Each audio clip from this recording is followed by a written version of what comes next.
сізді асқазан аурулары, жүрек айну, құсу, қыжыл мазалап жүр ме? Осы видеоның соңына дейін көріңіз.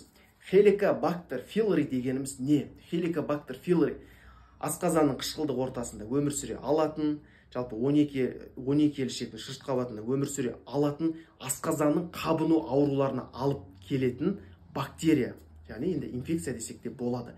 Жалпы Helicobacter pylori жалпы енді көп жерлерде тағам арқылы болсын, мысалы су арқылы болсын, асқазанға түскеннен кейін ол асқазан құрамында жалпы өмір сүріп, асқазан құрамында қышқылдық құрамының артуына, жалпы қышқылдықтың артып кетуіне алып келеді. Сәйкесінше асқазанда қабыну аурулары пайда болады. Гастрит болады, гастрит уақыт өте келе ол өзінің белгілерін көрсетіп, жүрек айну, құсумен ғана шектеліп, нәтижесінде ол эрозияға алып келеді. Эрозия асқынып, язваға алып келеді, асқазан жарасына. Ол асқынып, ары қарай немесе асқазан рагына алып келеді, немесе асқазан кесілуіне. Пенетрация, перфорация медицина тілінде айтқанда. Жалпы енді осы Helicobacter pylori адамдарға қалай жұғады? Ең бірінші, гигиенаның дұрыс болмауынан.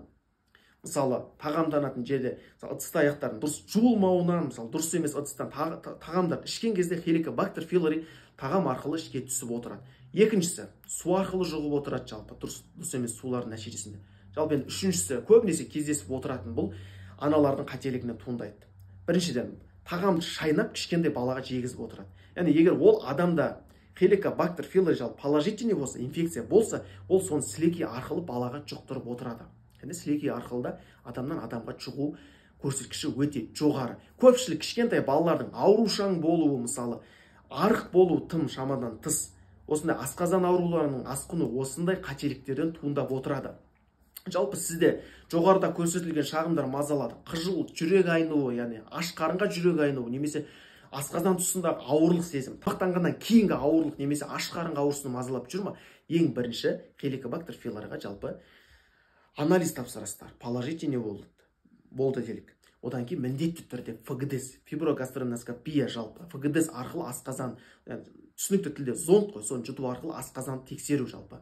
Эндоскопист гастроэнтерологтар көріп, тексеріп қарайды, сәйкесінше осы инфекцияға байланысты антибиотиктің көмегімен жалпы ауырлығына байланысты ем тағайындайды. Сол үшін де жалпы асқазан ауруының 95% осы Helicobacter pylori туындатушы деп айтсақ болады. Сол үшін тазалықты сақтау, гигиенаны сақтау, және дұрыс тамақтану сіздер үшін өте маңызды.